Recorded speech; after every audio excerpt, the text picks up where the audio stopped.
2টা বছর না 18 বছর ওসমান হারুনের কাছে পড়েছিল।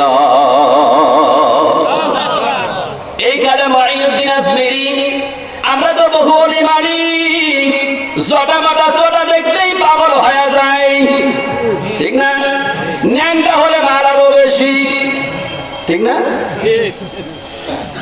দেখবেন ন্যাংটার দরবার, ওই যে সুতাবা সুলাইমান, পদ্মার পারে যখন সুলাইমানের দরবার হয়, বলেন তো টুকি তবলা নিয়ে দলে দলে যায় কিনা? তারা যায়। এরাও ন্যাংটার দল। আসলে কাপড় চোপড় থাকলে ওর মন মস্তিষ্কের মধ্যে ন্যাংটাই পছন্দ, ঠিক না? কেউ ফেরে না খালি হাতে ন্যাংটা বাবার দরবার থেকে। আবার গানও যায়, ঠিক না? কেউ ফেরে না খালি হাতে বাবারে তোর দরবারে। নাউজুবিল্লাহ বলে। বাবা, আমরা নিজেদেরকে একেবারে কম দামি মনে করি, যার জন্য বিষ খায় জীবনটা শেষ করে দেয়, ঠিক না? 1 কেজি আটার মূল্য আমরা দাম দেই না, যাই তো তার জন্যই তো আমরা বিষ খায়া মরে যাই, ঠিক না? যার জন্যই তো আমরা নিজেকে কম দামি মনে করি। না দোস্ত না, তুমি হবে অনেক দামি, তোমার মূল্য অনেক বেশি। কেমন মূল্য, কেমন মূল্য? আমার আল্লাহ রাব্বুল আলামিন কোরআন কারীম দিয়ে জানায়, আমি হলো কুল কায়নাতের মালিক। কুল কায়নাতের মালিক কে? আল্লাহ। জোরে কোন? আল্লাহ। আরে জোরে বলেন কে? কুল কায়নাতের মালিক হলো আল্লাহ। আল্লাহ তাই বলছে কোরআন কারীম দিয়ে বলছে, আলহামদুলিল্লাহি রাব্বিল আলামিন।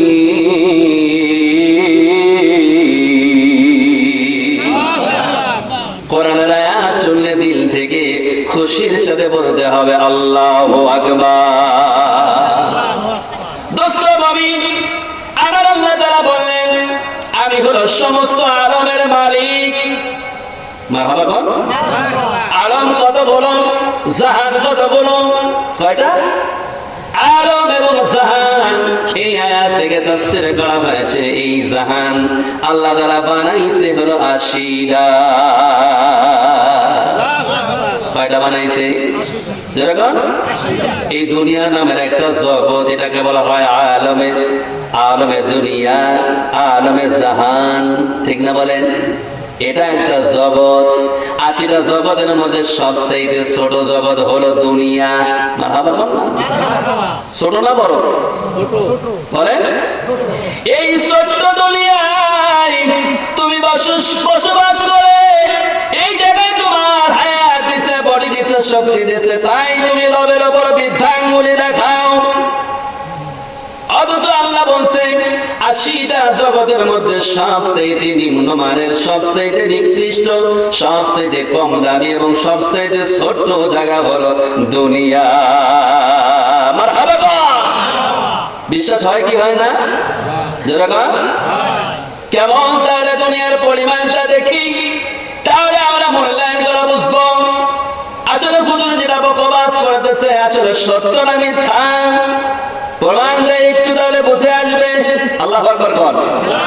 দিব একটু প্রমাণ, এটা দিয়ে যাই, সময় পৌঁছাবে না, যেহেতু মাঝখানে আজকে আছি। কালকে প্রধান ছিলাম, ওখানে আনলিমিটেড কথা বলা গেছে, কিন্তু মাঝখানে যখন থাকবে লিমিট একটা আছে, ঠিক না বলেন?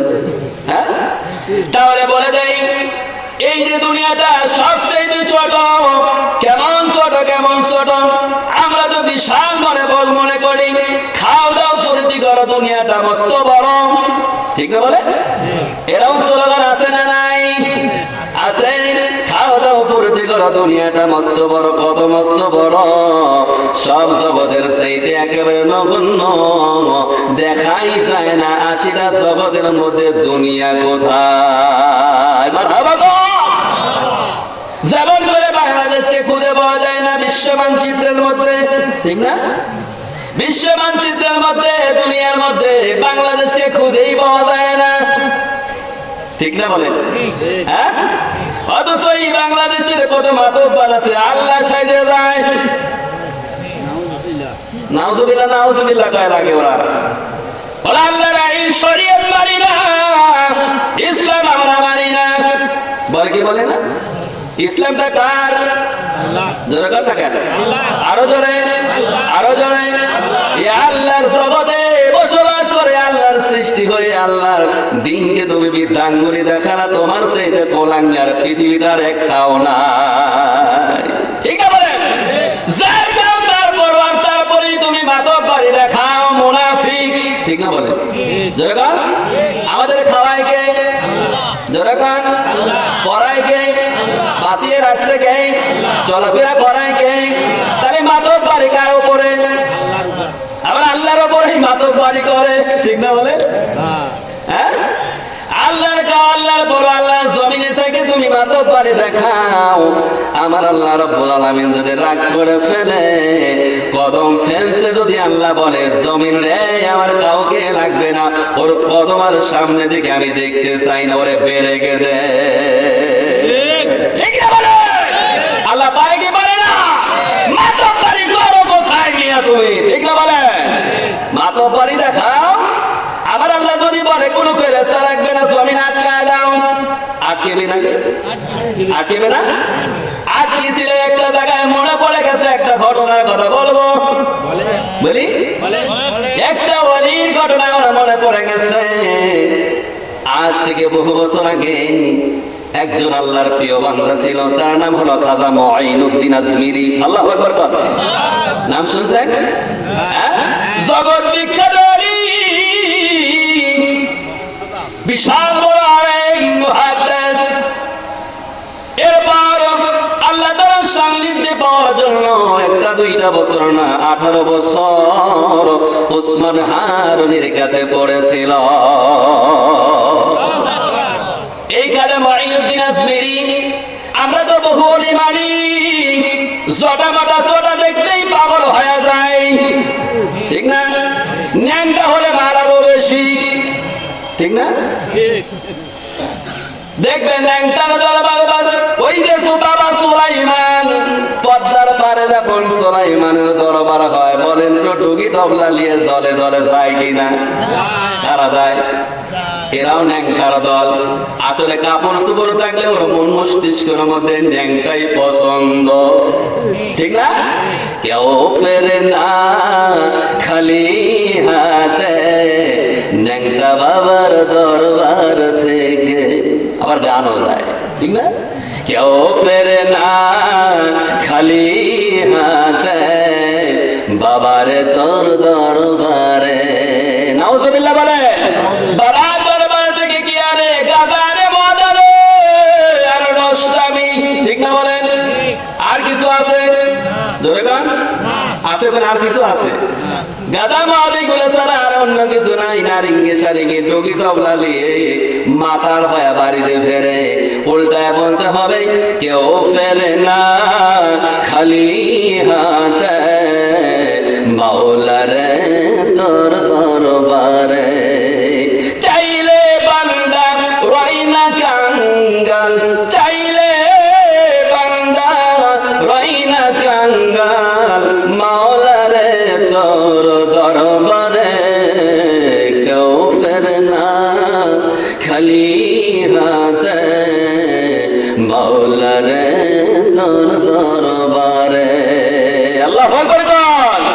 আল্লাহর দরবার হলো জান্নাতের বাগান, জলসা, জিকিরের ময়দান, মসজিদ এবং মাদ্রাসা। যেই জায়গায় দিনের দাওয়াত চলে, দিনের কথা চলে, কোরআনের কথা চলে, আল্লাহর কথা চলে, রাসূলের কথা চলে, ওই জায়গা থেকে মানুষ খালি হাতে ফেরে না, জান্নাত হাতে করে নিয়ে বাড়িতে রিটার্ন যায়। গুনাহগুলো সব ধরাইয়া দিয়া রহমত এবং বরকত নিয়ে বাড়িতে ঢোকে। সুবহানাল্লাহ। দুনিয়ার কোন সম্পদ লাগবে না, রাস্তায় যদি মরে যাও এই জান্নাতের মেহমান তুমি হইছ। একবার যখন বসবা জান্নাতের বাগানে, বিশ্বনবী বলেছেন একবার বসার কারণে ওই জান্নাতের বাগানে কোরআনের মজলিসে বান্দা যদি একবার বসে আল্লাহকে খুশি করাবার জন্য, আমার প্রিয় নবী তার জবান থেকে বলেন 60 বছর নফল ইবাদতের নেকি ওই বান্দার দিয়ে দেওয়া। সুবহানাল্লাহ জোরে সুবহানাল্লাহ। নেকি মনে হয় নাই, এদিন আওয়াজ কম। নেকি আছে? সত্যি করে বলেন নেকি আছে? কেমন নেকি?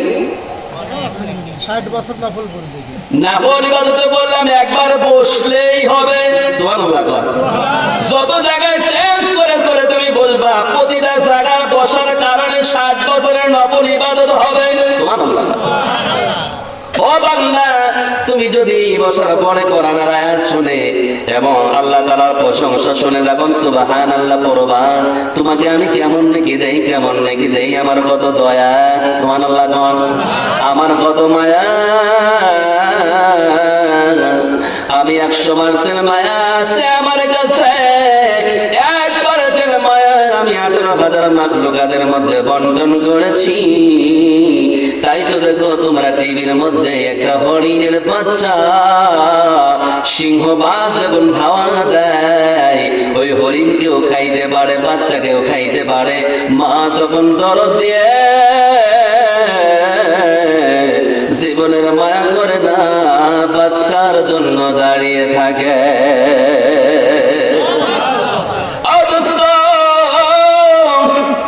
মমি মা কত দরদি, মা কত দরদি, মা জননী। গরিব যখন আমরা ছিলাম, আজ থেকে 2-4-20 বছর পিছনে যদি যাওয়া যায়, মানুষ অত্যন্ত হত দরিদ্র ছিল। শীতের কাপড় বেশি ছিল না, ল্যাপটাও তো ভালো ছিল না। দোস্তরে, যারা এখানে মুরব্বী বসেছে, যারা বয়োজ্যেষ্ঠ বসেছেন, মনে করে দেখবেন ছোটবেলায় শীতের কাপড় নাই। তোমার শিশু বয়সের কথা চিন্তা করো ভাই। মা জননীর সমস্ত বিছানাগুলো যখন আমরা শিশুবেলায় পেশাব করে করে ভিজিয়ে দিতাম, মা জননী চিন্তায় পড়ে যায়, হায়রে মাত্র 2টা খেতা ছিল, তাও ভিজে দিল পেশাব করে আমার কলিজার টুকরো সন্তান। সব জায়গায় ভিজে গেছে, আমি কোথায় বাবরে শোয়াবো? আমার কলিজার টুকরো সন্তানকে আমি কই শোয়াই? মহা চিন্তার মধ্যে পড়ে শেষ চিন্তা নিয়েছে, কোথাও যেহেতু শুকনো কাপড় নাই। মা জননী বুকের ওপর গরম জায়গায় শুয়ে রেখে কলিজার টুকরার জন্য সারা রাত জাগরত থাকে। ও বন্ধু, আল্লাহ তাআলার 1% মুহাব্বত কোটি কোটি মানুষের মধ্যে, কোটি কোটি মাখলুকের মধ্যে রয়েছে, যার জন্যই তো মায়া করে। আল্লাহু আকবার। দোস্তরে, আল্লাহ তাআলার মায়া এখন 99% আল্লাহর কাছে রয়ে গেছে। সুবহানাল্লাহ। তাই তো আল্লাহ মায়া করে। কেমন মায়া, কেমন মায়া, কেমন দয়া। আমার আল্লাহ কোরআনের মধ্যে বলে, মান জাবিল হাসানাতি ফালাহু আশারা ওয়া মান জাবিস সাইয়্যাতি ফালা ইউজা। আমার আল্লাহ দয়া করে বাংলাকে ডাক দেয়, বাংলা রে, ওরে আমার দরদের বান্দা, তোরে আমি কত মায়া করে বানাইছি। সমস্ত মাখলুকাতকে এত মায়া করে বানাই না, যেমন মায়া এবং দয়া দিয়ে আমি মানুষকে বানাইছি। আল্লাহু আকবার। সমস্ত জাহানকে 18,000 মাখলুকাতকে বানাই দিয়ে আমার 6 দিন 6 রাত লেগেছে। 6 দিন 6 রাতের মধ্যে 18,000 মাখলুকাতের মধ্যে সব মাখলুকাত আমি বানাইছি, কিন্তু আদমকে বানাইতে 6 দিন নয়, আমার প্ল্যান অনুযায়ী মানুষকে বানাইতে আমার দীর্ঘদিন সময় লেগেছে। আল্লাহ